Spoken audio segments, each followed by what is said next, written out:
This parcel of parts arrived from Anycubic during the week. I'm not sure if it was my fault or a hardware fault, but they sent me these parts for free. Anyway, thinking back, I think it was because I broke one of my cardinal rules rather than a machine letting me down. Right when I thought I had nutted everything out, stick around for the video to find out what I did wrong. If you've ever walked in on a 20-hour print that failed at hour 19 and all you have to show for it is a tangled mess of plastic spaghetti, you know the feeling. This happened to me 12 hours into a critical job right before I left Australia for Canada. There wasn't enough time to get the parts before we left, so the poor kids went without their toys for Christmas.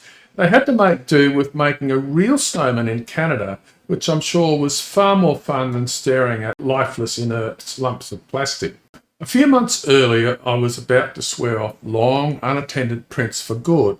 I blamed my printer, the filament, the heat, a bad moon. I was convinced you had to babysit every single print, chained to the machine, listening for every tiny strange noise. But it wasn't the printer's fault. The real secret was a change in mindset. The problem wasn't the hardware, it was my obsession with controlling it. Once I learned to let go and just trust a simple, repeatable process, everything changed. But really, nailing a few key fundamentals on my Anycubic S1, I unlocked a new level of confident, hands-off 3D printing. I could finally hit print and walk away. And in this video, I'm going to share with you the exact steps that I follow so you can do it too. I used to check my printer every hour or so. Now I hit print on a 24-hour job and go to sleep without a second thought. The breakthrough for me wasn't some expensive new gadget or magic slicer setting. It was a total shift in how I looked at the whole process. The entire idea of successful, unattended printing is about front-loading the work. It's about building a system so solid that you don't need to be there. This is a journey from being a micromanager to being confident. It's about learning to trust the process, not just the printer. When you do the prep work and verify the fundamentals, the printer is just a tool doing its job. It will work if you've done your job.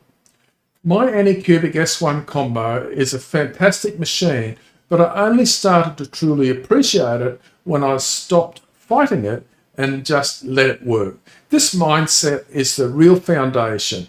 The steps that follow are how you build that trust. The first most important step, the one that feels like it's behind 90% of all failures, is that first layer. It's the absolute foundation of your print, and getting it right is the foundation of trust. If your first layer isn't perfect, nothing else you do is going to matter. That anxiety you feel about walking away from a print, it starts right here.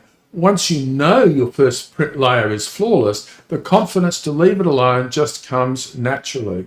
For me, on the Anycubic S1, this has become a bit of a ritual. First, I start with a clean bed, and I don't mean a quick wipe, I mean meticulously clean. Before any long print, I take the bill plate off and wash it with warm, soapy water and dish soap to get any of the gunk off. A greasy, dusty bill plate is a guarantee for adhesion problems, and no amount of wishful thinking will fix that. This quick step is the cheapest insurance you can buy for a great print. Forget this step at your peril. I found this out 12 hours into my last 22-hour job. This is where I got overconfident and totally forgot about this step. Clearly, the hot end cover came off and got tangled up in the job.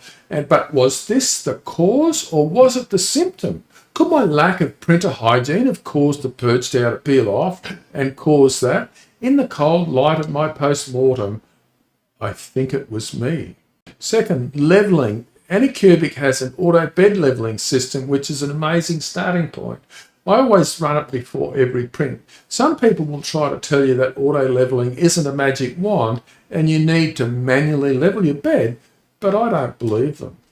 So this print, it took 12 hours before it failed due to my stuff up, and I didn't check it once. I hit print, did my pre-flight check, watched that perfect first layer go down, and then I walked away. I went about my day, and when I came back, This is what was waiting for me, instead of a perfect, completed print. Just trust the process. Then they tell you after the auto leveling that this comes the most critical part, setting the Z offset. But you don't need to do that either. But I do run a pressure compensation on every job. This lets Anycubic sort out what's going and ensures that the filament is laid down evenly and guarantees that magic first layer. I never ever start a long print without watching the first layer go down. First printing a test skirt sometimes, or a single layer square, and as those first lines go down, I'm watching closely, and with no gaps or ridges. It takes a few minutes, but those minutes buy me hours of peace of mind. Nailing this process is the single biggest step towards trusting your machine.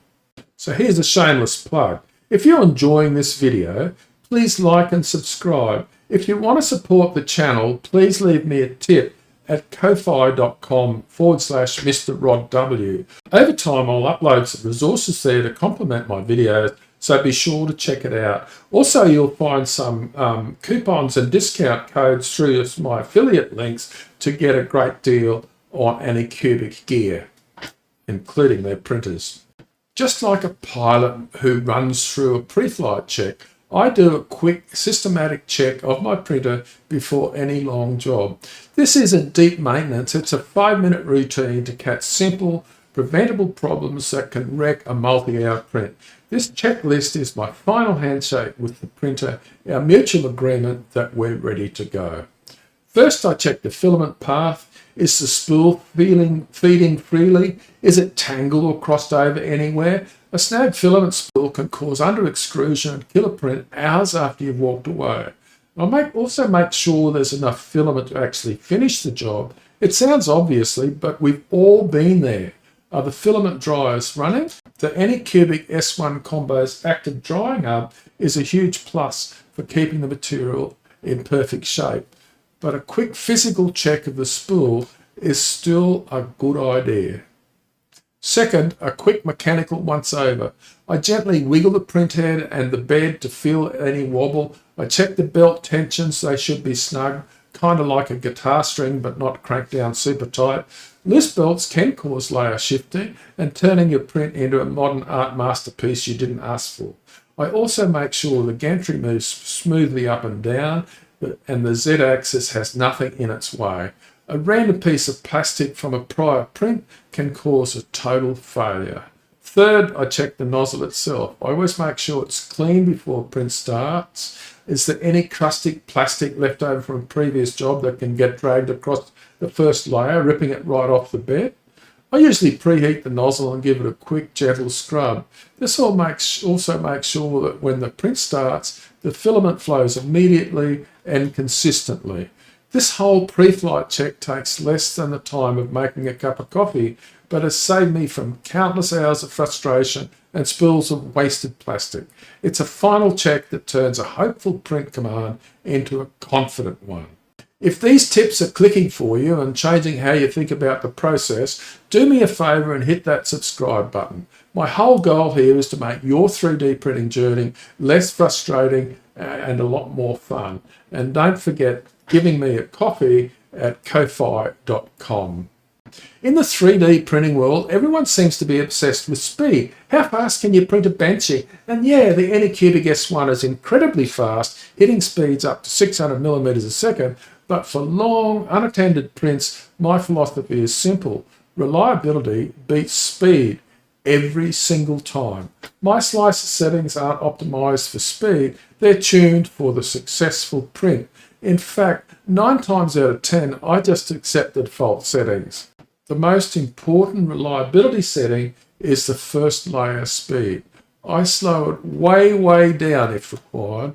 A normal print speed might be 150 millimeters a second. I'll often set my first layer to a lot lower than that.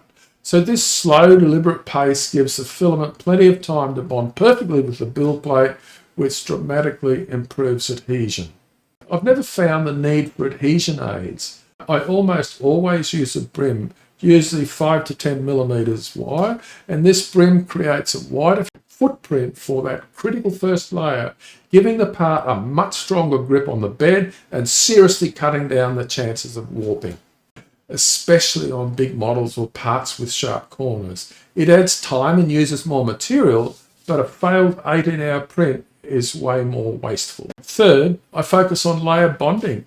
I sometimes bump the print temperature up 5 or 10 degrees above the standard recommendation for that filament, particularly if it's not Anycubic's filament, and this helps create a stronger bond between layers, making the final part more durable and less likely to split. For the first layer, a slightly hotter bed can also help with adhesion.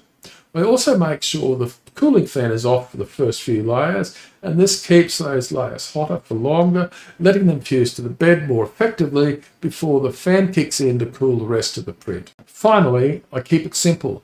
A long, unattended print isn't the time to experiment with new, untested slicer features or push the limits of overhangs and bridging. I stick to proven settings and a standard layer height. The goal here is successful print waiting for me when I come back, not a new speed record and a pile of spaghetti. Optimizing for reliability in the slicer is the last instruction you give your printer, telling it, take your time and get it right. So let's go back to that spaghetti monster from the beginning. That was the old me, the one who hadn't learned to trust the process. I kicked myself all the way to Canada. I've learnt my lesson and I don't check on jobs once. I hit print, I hit Preflight Check, I watch that perfect layer go down and then I walk away. I go about my day, and when I come back I expect to see a perfect completed print. Now this confidence comes with a dose of common sense. My printer is in a safe space, away from anything flammable, and it has safety features built in like thermal runaway protection, and there's a smoke detector nearby. This process gives me confidence in the print success, not an excuse to ignore basic safety. So the secret to perfect unattended 3D printing isn't a magic setting or a $1,000 upgrade. It's about building a reliable process from the ground up. It's being meticulous with your prep and ensuring and leveling is happening to make sure nothing goes wrong. And it's telling the slicer to prioritize successful print over a fast one. So can you guess the cardinal rule I broke? This job failed because I got cocky and skipped secret number 1. I didn't wash the plate. I trusted luck instead of the process. So when you front load your effort into these areas, you build a foundation of trust. You prove to yourself print after print that the system works. And once you trust the system, you can finally let go and let the machine do its thing. So here, the failure was from rushing. And here is what happens when you follow a checklist. Trust the process and you get this. So what's the one tip or trick that you've finally given you the confidence to leave your printer alone? Share it in the comments below. Let's all learn from each other.